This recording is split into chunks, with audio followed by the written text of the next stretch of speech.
love walking in the rain because no one can see my tears. It's me, Eo from Secretary. Today, I am going to talk about the success story of Charlie Chaplin. Charlie Chaplin was born as Charles Spencer Chaplin on 16th April 1889 in Walworth, South London. Charlie lived with a single mother and brother in the district of Kennington. His mother had no source of permanent income other than the occasional dressmaking and the nursing that she did. So, the Charles family was always living in the midst of poverty and hardship. Charlie was sent to a workhouse at the age of 7 because his mother was no longer able to look after him. In 1898, he and his brother were sent to the Norwood School, which was an institution meant for destitute children.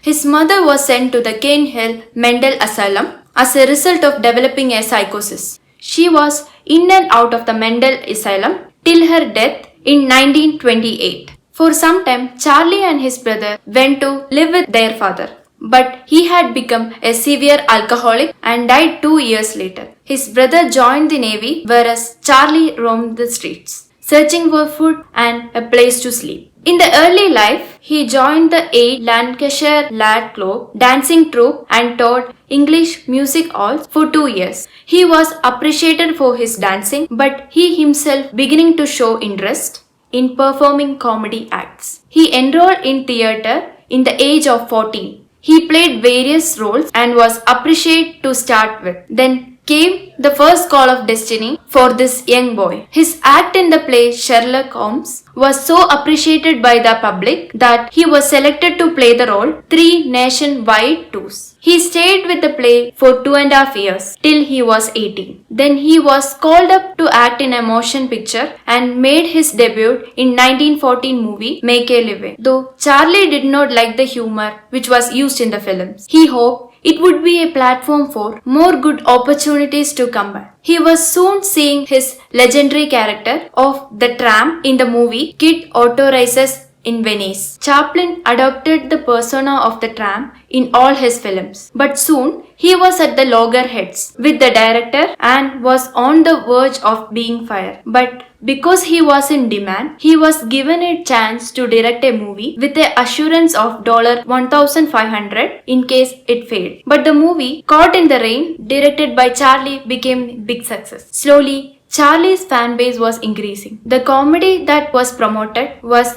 becoming popular with the audience. Coming to the achievements, he joined in SNA Studios for $1,250 per week. Here, he released his movies A Night Out, The Champion, and the best of them was The Tramp. His popularity highly increased in that time. There was merchandise and comic strips of his characters sold in many shops. He had become a cultural icon in America. When he renewed his contract, he became one of the highest paid artists in the world. When he agreed to work with Mutual Studios for an astonishing $670,000 per year. Charlie Chaplin quoted, "To truly laugh, you must be able to take your pain and play with it." His success continued with the films like The Kid, The Gold Rush, City Lights, Modern Times, and The Great Dictator. His persona was liked by the people all around the world. His movies ran to pack the audiences in more than 50 countries.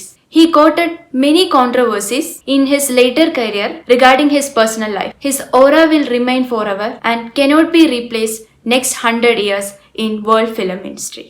He was a global icon who was able to relate with the common man and make anyone from a child to an old age person laugh wholeheartedly at his various antics.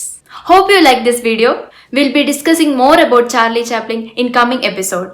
Don't forget to subscribe to our channel and also press the bell icon below.